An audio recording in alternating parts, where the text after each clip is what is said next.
La Côte d'Ivoire veut mobiliser des fonds sur les marchés financiers internationaux. Un emprunt obligataire va être lancé du 16 au 25 février à Londres, puis à New York et Boston. Le Conseil des ministres de ce mercredi a adopté une communication à cet effet.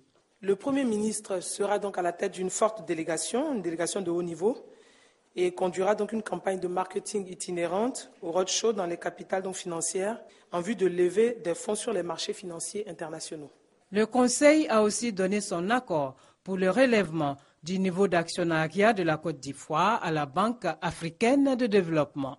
Dans le cadre de l'augmentation du capital de la BAD, 36 016 actions, soit 36 160 unités de compte, qui représentent environ 28 075 milliards de francs CFA, ont été alloués à la Côte d'Ivoire. Le Conseil a donc autorisé la souscription de notre pays aux actions disponibles.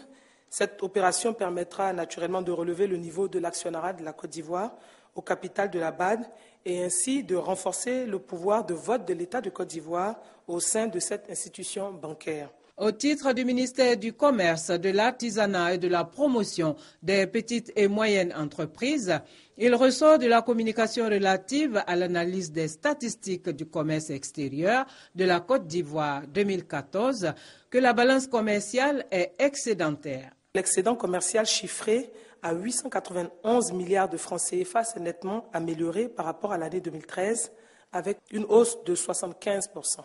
Cette hausse en 2014 s'explique par une faible diminution des exportations d'environ 361 milliards de francs CFA contre une baisse plus importante de 745 milliards de francs CFA au niveau donc des importations. Le Conseil des ministres a aussi décidé d'apporter une contribution au financement des activités de la Société mathématique de Côte d'Ivoire. La contribution de l'État consistera notamment en l'octroi d'une subvention annuelle d'un montant de 250 millions de francs CFA et de bourses d'études au niveau national et international.